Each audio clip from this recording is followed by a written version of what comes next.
Good morning, Las Vegas, and welcome to A Healthier Tomorrow. I'm Will Rucker. And I'm Sierra Owens. And we are your hosts who are so glad you are tuning in today. This is a show where we bring you knowledge, resources, and inspiration to build healthier lives and stronger communities. We've got a powerful episode ahead today, one that hits close to home for many families in our community, as well as individuals. So we're taking on two major public health issues, one being tobacco use, the other being diabetes. Now, these aren't just statistics or talking points. They're the realities that affect the quality of life for really all of us here every single day. And to help us explore these topics, we've got 2.5 incredible guests, and they're going to share more with us. But before we get to our guests, Sierra, what's going on in your world? You know, Will, I broke my foot this weekend. And so when we talk about a healthier tomorrow, I need a healthier today. Yes, ma'am. Oh, my goodness. Well, I hope that you are taking good care of yourself and staying off that foot, man.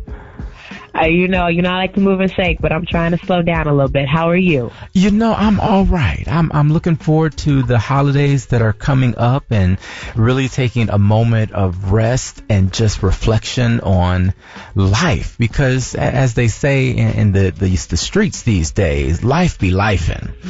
And so I am just reflecting on it and extraordinarily grateful, despite all the challenges that are happening in our world and, you know, feet breaking and whatnot, that we are here with each other and have such a fantastic relationship. Yes, amen to that. Very, very blessed. Well, what's our sponsorship message for the morning? Oh, we have so many great ones. As far as it goes, y'all, this morning, give me 1 second. I apologize. I had my screen up. Will, do you mind doing the first one? I would do the first one. Absolutely. The Healthier Tomorrow is always sponsored by the Office of Chronic Disease Prevention and Health Promotion at the Southern Nevada Health District. This morning, we want to know if you're looking to quit smoking, because our team provides information and resources that can help you on your path to becoming smoke-free. So check out our website at gethealthyclarkcounty.org or contact the Nevada Tobacco Quit line at 1-800-QUIT-NOW. That's 1-800-784-8669 to obtain free help. And with that, our first guest is none other than Cassandra Miraz, a health educator with Southern Nevada Health District's tobacco team. And she'll walk us through what's happening right now with tobacco use in our state, especially the rise in flavored vape products, the health risk of nicotine, and how people of all ages can get support to quit. So whether it's a loved one you're concerned about or you're on your own quit journey, this conversation is for you. So let somebody know we're on the air right now. And with that, good morning, Cassandra. Good morning. Thank you so much for having me. I am so glad that you're here. I absolutely appreciate the work that you do and the impact that you make on our community. So before we dive into kind of the tobacco facts, I'd love to learn more about what got you into the work. Yeah, so I got my bachelor's and my master's with a public health focus, and I've just been, doing my public health career in the community aspect. I feel like even if I impact just one person, whether it's to quit tobacco or to live a healthier life, that's just kind of like my motto in public health. So that's, how I started in college. And then, I was like, okay, I'm going to do public health because I want to, impact the community and help those who possibly don't know about the resources out in the community. So yeah, that's just my main motivation right now. That's fantastic. I'm obviously a huge fan of public health, so I love that that's your area of focus. All right, well, let's get into some questions about tobacco here. Sierra, what you got for us? Yeah, so Cassandra, growing up, like I am born in the late 80s, grew up in the 90s, early 2000s, and so we knew and recognized the dangers of tobacco and nicotine use. For people that weren't necessarily around for like the blatant news that was out, can you please let us know, why is nicotine so highly addictive? Yeah, so nicotine is really highly addictive, is because that's, one of the main chemicals that's found in tobacco products. So with that, it tends to, alter people's brain chemistry, and it's the reason why, we put a big emphasis on, preventing youth tobacco use, because since our brain stops developing till about our mid-20s, it could really, hinder that brain development. So nicotine, which is found in all tobacco products, is, the main addictive chemical that keeps, people hooked on any sort of tobacco product. I love that you've highlighted all tobacco products. So oftentimes people first think cigarettes. Where else are we finding tobacco and nicotine in particular? Yeah, so for tobacco products, that can look like e-cigarettes or vapes, and more popular item that's coming up on the market right now are the nicotine pouches. So you can find that in those. You can also find that, in cigars. So anything that kind of, has tobacco, has that tobacco smell, contains, or is considered a tobacco product and contains nicotine. Wow. So here's what I'm curious about. If someone has been using a nicotine product and they do want to quit, it seems like that's really difficult. How many times does it take a person, or how does a person go about attempting to change that lifestyle? Yeah, so, research has shown that it does take, quite a few times for someone to quit, just because, again, it is, with the nicotine, having that addiction to tobacco, that nicotine kind of hinders that wanting, to have a tobacco product. What we say is, have a quit plan. It's okay if you have to start over. It's totally okay, to quit. And then, maybe if you happen to try a tobacco product, just kind of get back up on that horse, to do that. But a really great opportunity that's actually coming up in a couple weeks. It's called the Great American Smokeout.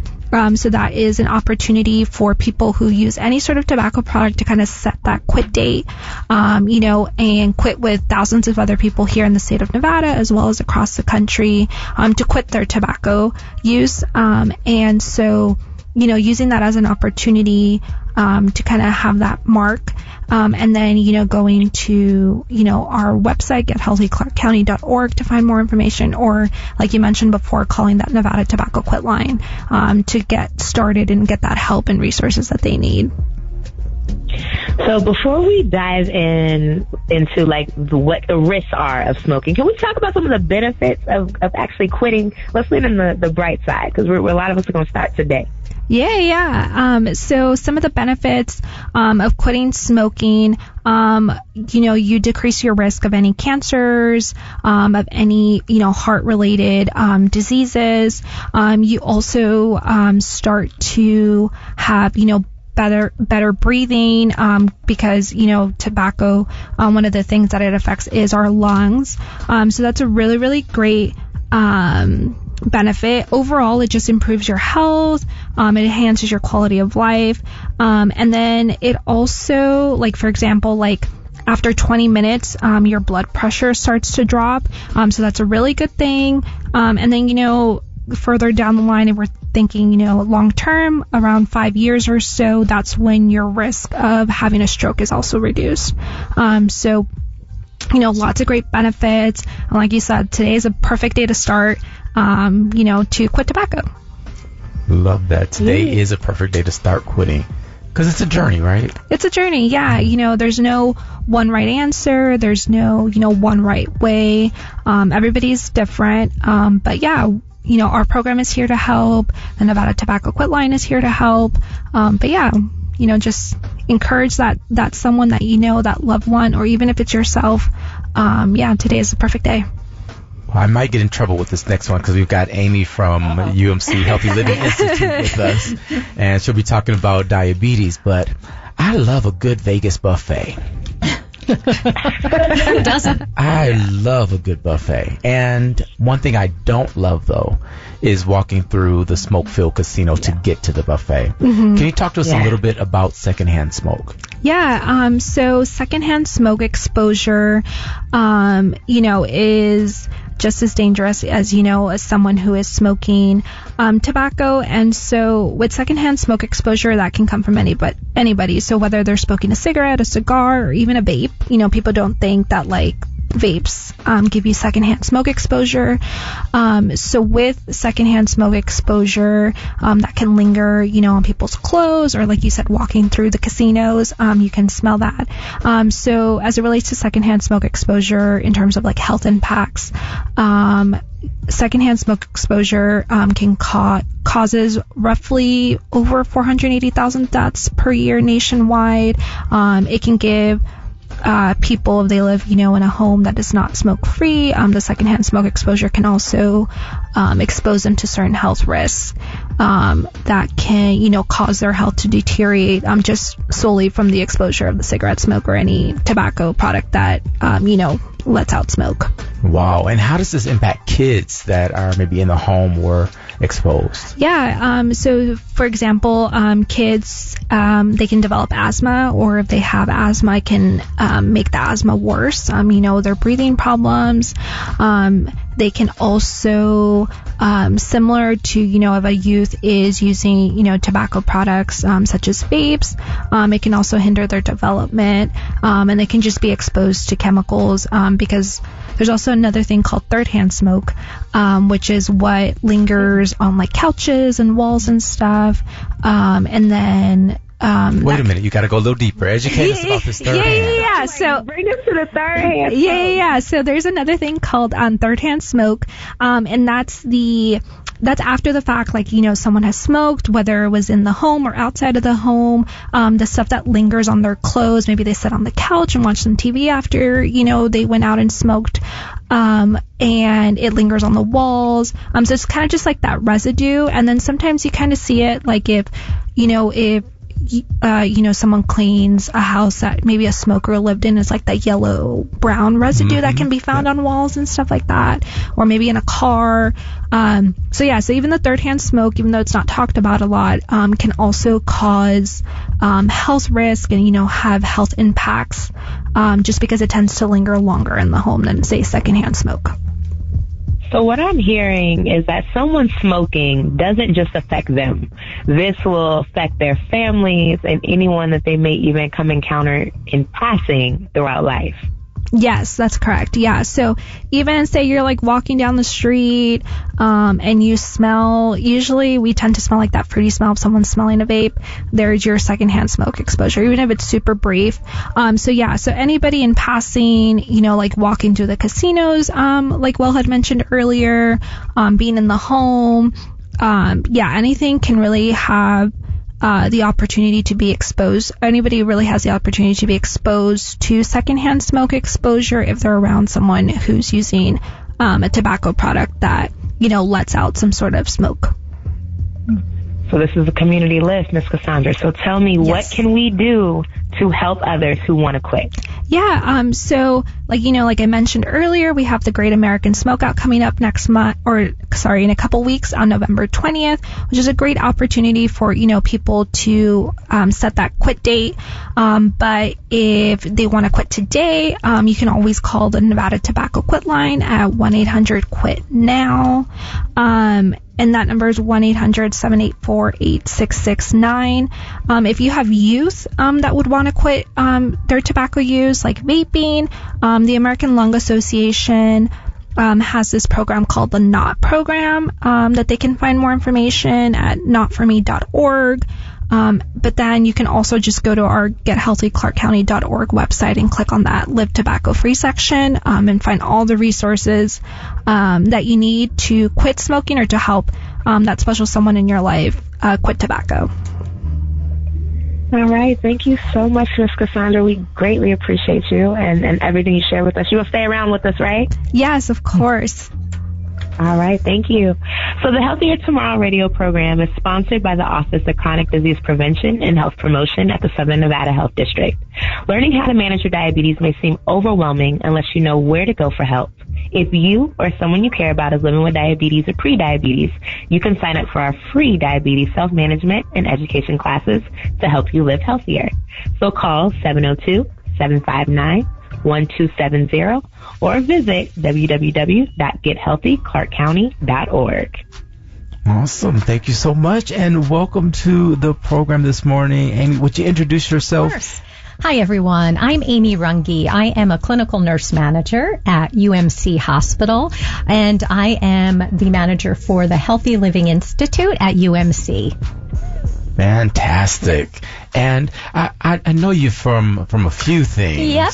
So how long have you been doing this work, Amy? So I have been a nurse for 30 years.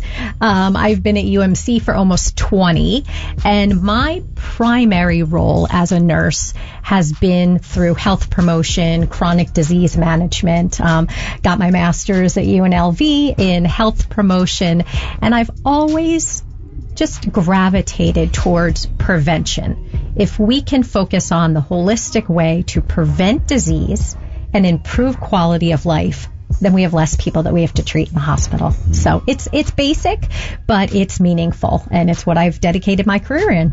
Absolutely. And I just love that term, health promotion. Right. Because, I mean, that gives us something to work for that's positive. And I always say, if you stay healthy, you don't have to get healthy. Correct. So I appreciate the work that you're doing. Yeah. Before we started the program, you mentioned that November has a special awareness month. What's going on? It is. So November is National Diabetes Awareness Month. And this is a huge issue and something that we should all be talking about and learning about, especially in Southern Nevada. So, Miss Amy, diabetes, especially in the African American community, at times gets joked about when we talk about how sweet a drink is, or a food, or whatever the case may be. But it's a lot more than that. You talk about it being basic and simple, but do you mind diving in and telling us what is diabetes and how big of a problem is it truly here in Southern Nevada? Yeah, so it's a chronic medical condition. It affects the way if you think about our body and how it processes food that we eat. Diabetes happens when the body doesn't make or properly use the insulin that we have. And that insulin is that key. It converts the food that we eat, the sugar that we eat, into energy for our daily life. And in the United States in general, 3 million adults have diabetes. Wow. And that's 1 in 5 are even unaware that they have it. Now, if we get down to scary. if we get to Nevada, we have about 10.6% of the adult population diagnosed. We have about 70,000, however, who are undiagnosed. And even more startling are the approximate 800,000 Nevadans who have pre-diabetes and are at an increased risk.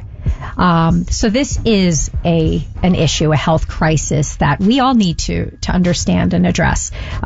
It can cost medical expenses, can cost Nevadans up to $2.8 billion for diabetes. So it's a health issue, it's a quality of life issue, and it's a financial issue. Yeah, I mean, that's big, and that number is huge, which means that everybody listening at least knows someone. Correct. And it's a probability that if they haven't seen their doctor recently, they may actually be living with this condition. So you mentioned the prediabetes. What are the different types of diabetes? Of course. So we have type 1 diabetes, and that is kind of what they used to call juvenile diabetes. They don't call it that anymore. However, that's typically diagnosed in young children, and that is when your body produces little to no insulin. Okay, so let's think of insulin, and it's a key that unlocks the cells in our body and allows the food that we eat to go into those cells. So in type 1, they make none. They have no keys. They will always need to get outside insulin. They will always need to take medication to create, because they don't have the key. Now in type 2 diabetes, it's insulin resistance. So let's think if somebody came into this room right now and dumped a pile of keys on this table and said, a few of them open that door, and we'd have to keep trying. Eventually some would work. So that's like type 2 diabetes. We have the insulin, our pancreas is making it. It's just not making it very well. So what will happen is we get an increase of that blood glucose in our blood because the keys aren't opening up our cells. So that is what happens, and that's what causes the health problems. That's such a great analogy. Right? To If you seeing think the of the keys. key. Yeah, absolutely. The keys on the table. The keys on the table. When I used to teach as a school nurse, I would have a lot of students with type 1 and more children that became type 2 diabetic as well. And then there's gestational diabetes, and that develops only during pregnancy with hormonal changes. So those are kind of the basics. We won't get in any deeper. But for the most part, 90 to 95% of the cases are type 2 diabetes. So for the most part, if we're talking about diabetes, that's what we're talking about. You mentioned earlier that this basically is like a health crisis. It is, yeah. What are the complications of diabetes, especially with numbers seeming so prevalent in our community? Yeah. So if not properly managed, it can lead to severe health issues. It is, in fact, the 7th leading cause of death in the United States. Oh, wow. Yeah, so it increases our risk of heart attack, stroke, kidney, eye problems, blindness, amputation. If you think about it, we're eating every day. And if our body and pancreas are not processing that food, it's going to cause lifelong problems. So how can we prevent this? Yeah. So type 1 diabetes, again, that's the rarer. We're not even talking about that because that's a little different. Type 2, well, not all forms are preventable. Type 2 can be delayed through lifestyle changes. So this impacted me personally very recently. So like I've said, I've been a nurse for 30 years. I've been teaching diabetes education for all that time. Thought I knew everything. Took my husband, who refused to go to a doctor till I made him, go to a primary care appointment. And he was getting the labs, and I said to the provider, great, can you throw the A1C test on there? And he said, oh, he doesn't need that. And I'm like, just for me, can you please throw the A1C? So A1C is a blood test that shows how has your body been doing with their blood sugars for the past 3 months. So it's like a report card. So the doctor did that, and my husband's A1C was very elevated. He was diagnosed with type 2 diabetes. And he said, oh my God, what am I going to do? What do I need to go on meds? What's going to happen to me? So we put all the information that I've been studying over these years into place, which is focusing on what he's eating, exercise, drinking water. He's been doing this for 6 months now, and his A1C has gone down 2 points. Fantastic. Yeah. So I want to empower people not to feel so discouraged if they go to the doctor and they get this bad report card. You can make modifiable changes in your lifestyle, and you can bring it back, and you can help make yourself healthier. Yeah, I want to just highlight a key thing in that story, which is you advocated for the test that you needed. Mm-hmm. And sometimes we have to ask for what we need. Correct. And of course, as a nurse, I'm not going to, what would have happened is my husband was supposed to get a blood glucose fasting test. That would have been high, and then they would have ordered the A1C. But I just skipped that step and said, in addition, throw the A1C on there and let's see where he's at. Yeah. And I was noticing that my husband, who has perfect vision, was complaining of some blurred vision. And I knew that diabetes can affect the eyesight. So I was kind of diving a little deeper, that the average public might not know all this. So definitely screening. Screening is so important. Remember to advocate for yourself. When you go to the doctors, ask for the test to make sure that your blood sugar is okay. So speaking of screening, what is the Healthy Living Institute doing to help people living with diabetes? Yeah. So the Healthy Living Institute has been around for decades, almost 3 decades, and we are the health promotion injury prevention arm for University Medical Center, the entire age spectrum. In regards specifically to healthy lifestyle, diabetes prevention, we have programs, the evidence-based programs to assist individuals to learn, what do I need to do? I was just told I'm pre-diabetic, or I was just told I'm diabetic. And we have staff that are skilled and learn how to properly educate patients and manage their diabetes. So we have one-on-one classes, we have group classes, we have classes in Spanish, all in a way that patients can understand. It's very peer-driven. They end up loving the sessions. In fact, the last one, when it ended, they said, can we come back next week? So it forms this community where people know I'm not alone. Yeah. It's scary. You're given a diagnosis and often just told you have this and here's the pill. And for many people, you're not given any other information. So we hold their hand, we explain everything at a level that they understand. I love it. There's so much more I want to get into, but we are out of time, so we'll have to have you back again. I'd love to. Just really quick, where can people find more information and get connected to your classes? Absolutely. So we are, like I said, the Healthy Living Institute at UMC. You can go to umcsn.com/events. Or even just Google Healthy Living Institute at UMC. Our phone number is 702-383-SELF or 702-383-7353. Fantastic. Well, Amy, thank you so much for all the information and joining us. Cassandra as well. We really appreciate your work and this tobacco cessation. Sierra, why don't you close us out today? Yeah, so as far as it goes, Will, I'm not even going to really dive into community events, but I want to sit there and say we mention gethealthyclarkcounty.org all the time. Y'all go on the website. There are so many things that are necessary for us to be able to live better, get moving, eat better, live tobacco-free, manage our risks, and really dive into those community tools. So if you are listening today and you want to learn more about any supports of what Cassandra talked about living a tobacco-free life, or Amy with diabetes awareness and support, please go to gethealthyclarkcounty.org. As Will says, stay healthy so you don't have to get healthy. Awesome. This has been A Healthier Tomorrow. I'm Will Rucker. And I'm Sierra Owens. And as we always remind you, you are not just a drop in the ocean. You are the entire ocean in a drop.